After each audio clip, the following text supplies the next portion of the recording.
Hello, Facebookers. Thank you for joining me here on Dov Baron Leadership. On this broadcast, we're going to talk a little bit about leaders. Talk about leaders, how to spot a real one from a fake one, and the lies they tell themselves. Are you a leader? Let's find out.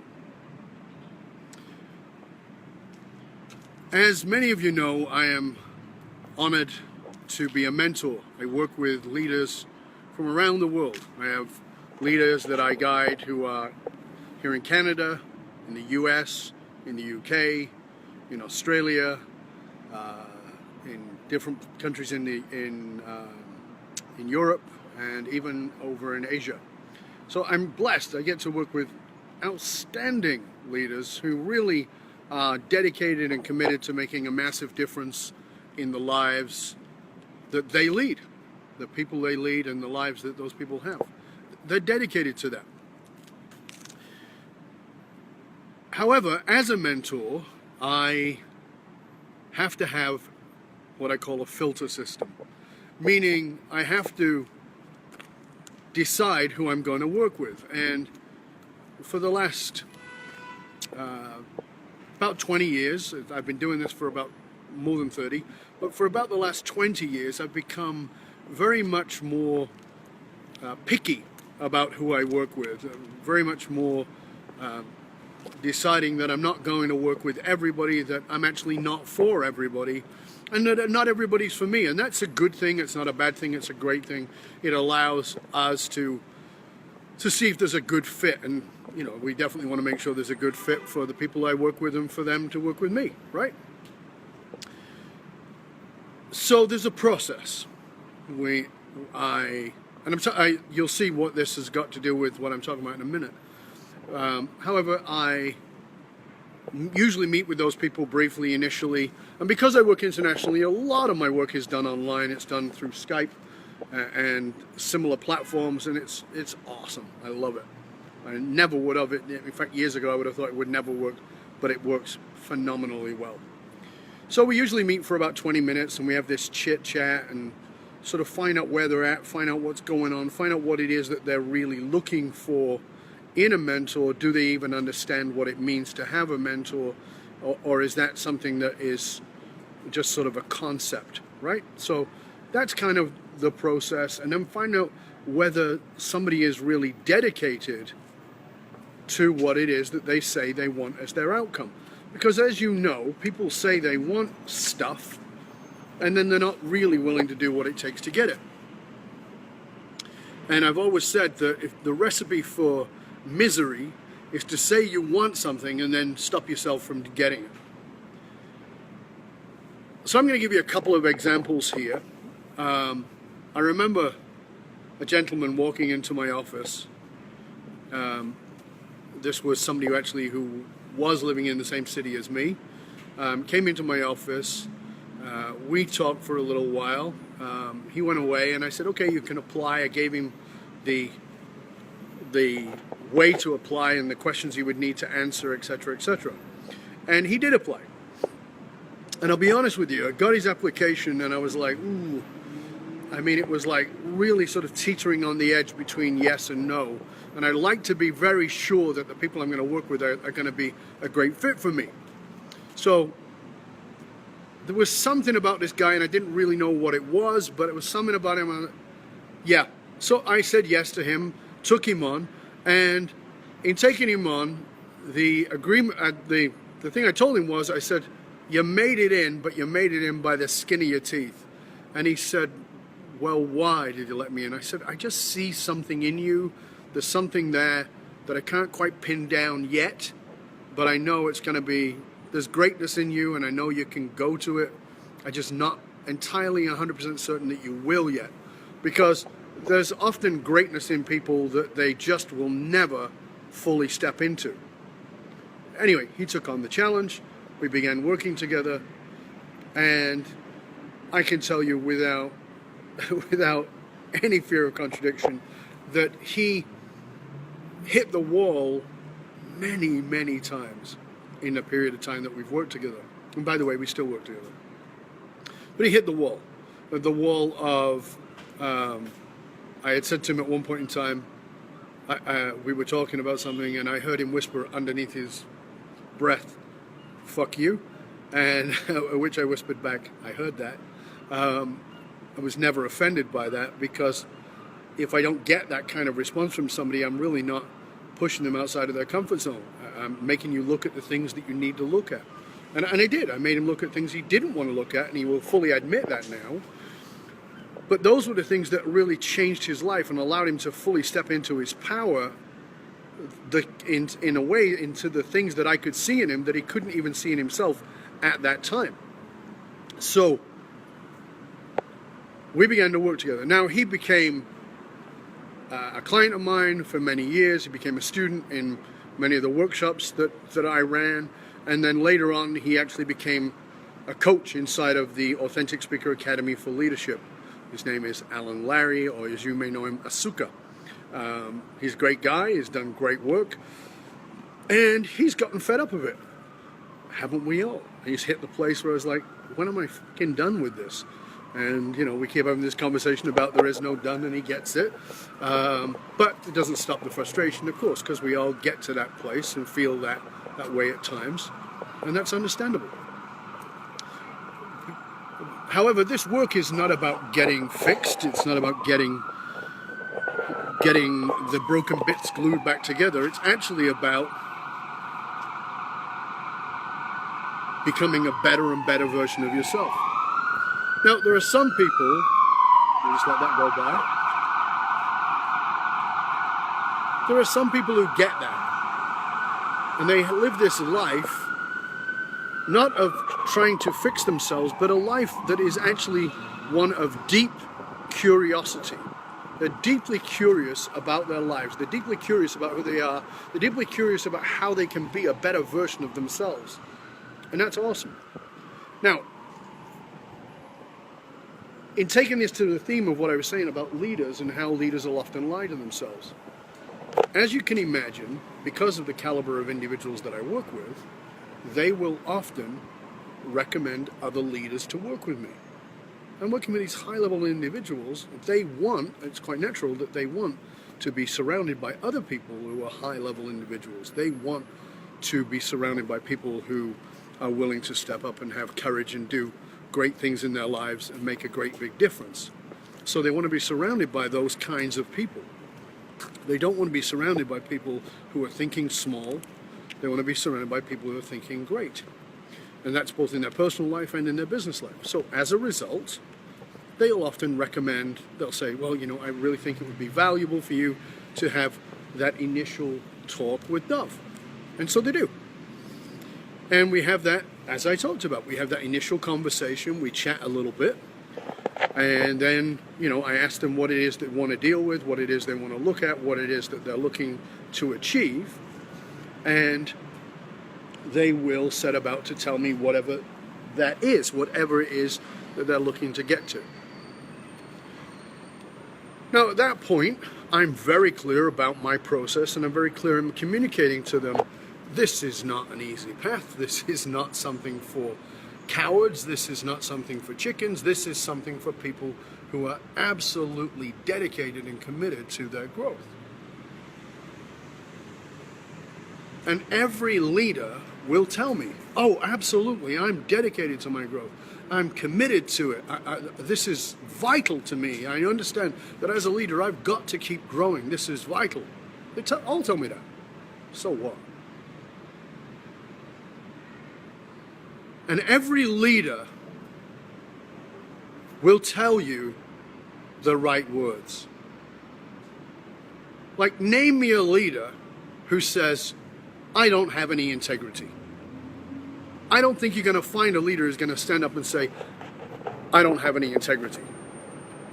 All these leaders are talking about how integral they are, right? They're telling you, I'm incredibly integral. Integrity is vital to me. I have worked with leaders who tell me that that is their central, most valuable, highest value in their life. Some of them, actually one in particular, I was about to do some business with, and something came up and I went, this is not going to happen. It's not going to work. And this leader was like furious with me. because this person says, I can't believe this about you. You know, I see you as the most integral person I've ever met. And you've broken your integrity because you said you were going to do this and now you're not going to do it. I can't believe that you don't have integrity. And I said, I have tons of integrity. I just don't see integrity the way you do. Because we frame everything the way we frame it to let ourselves off, to give ourselves excuses. And I'm not willing to do that with myself. I won't give myself an excuse, even if it includes pleasing you, whoever you are. But the problem is that everything you learned, your ego learned, and it will use it against you. And you've heard me say that before in many of these videos. So it'll use that kind of language with you, and it'll trap you into doing shit that's just not okay. So one of those people I was telling you about that I've been introduced to by a leader, next gen leader. Now this has not happened once, this has happened many times, so in fairness. Next gen leader, yes, I'm very committed to that. It's all about integrity. I want to do that. I want to grow, I want to develop. It's vital. I know that I've got to do that. This is what I've got to do, and I know that you're the person to help me with that. I have had my conversation with the person who recommended you to me, and I know that this is going to be a great fit, and I'm really excited about us working together. Fantastic. How wonderful. How terrific. And at first, they're pretty excited. But I work with everybody on a contract basis. What that means, you pay in advance for a certain amount of sessions because I understand your initial enthusiasm might get a little bit wilted when you actually look at what it is you need to look at in order for you to be the kind of leader you really want to be. And I tell them all that. You're going to have courage when you want to quit. And you will want to quit. Not because I'm an asshole, not because of any of those things, but because you're going to get pushed outside of your comfort zone further than you've ever been. But your greatness does not exist inside of your comfort zone. Your greatness exists way beyond your comfort zone. And my job as a mentor is to be able to see a vision of what you are capable of and then hold you to that vision until you can fully step into it in all of your magnificence. Do you have the courage for that? And then 3, 4 sessions in, a leader says, well, you know, Dov, I've decided that this is not going to really work for me. I don't like working over Skype. You know what? It worked perfectly well over Skype. We had conversations over Skype. You could hear me. I could hear you. I could see all the micro twitches in your face. I could see how freaking uncomfortable with it you were. The truth of the matter is, you just don't have the balls to be a leader. And if you don't, that's okay. Just don't waste your time or my time or sell yourself, not me, but yourself on a bag of shit about you being a leader. Because leadership takes enormous amounts of courage and the integrity of your soul. That you don't just keep your word, but you have integrity with your soul, that there's something greater within you and you're willing to be integral to that. So the lies that leaders tell themselves and you is that they're integral. The lies that leaders tell you is that they're courageous. Listen, you can get to leadership as a part of a role. You can get to leadership via climbing the corporate ladder. You can get to leadership by starting your own business, but that does not make you a leader. Being a leader means creating leadership in others, and the only way to do that is to model. And you better be modeling true integrity, true courage. Because if you're not leading. What you're doing is carrying a badge that says I'm a leader, carrying a title that says I'm a leader, but that's vastly different than actually being a leader. So don't waste your time, don't waste my time, don't waste anybody's time by telling yourself that you're gonna be a leader, or you wanna be a leader, or you're going to do what it takes. Because there will always be a great excuse. I don't like working over online, Dov. I don't like using Skype, Dov. I don't have enough money right now. I don't have enough time. I'm too busy. I've got too many projects on the go. Listen, whatever the frickin' problem is that you were originally having a conversation with me about, that isn't gonna go away. It's gonna get bigger. And telling yourself that it doesn't really matter now because you don't have the money, or you don't have this, or you don't have the time, or you can't handle the technology, or whatever it is. It just let's pull back the curtain and reveal the bullshit. See, because here's the deal. I'm actually okay with you not doing it. It's not my thing. It's okay, it's your thing. I only have an issue with you saying it does matter and you're not willing to step up. Because as I keep saying, the way to be miserable is to say you want something and not do what it takes to have it. So it's time to step up, folks.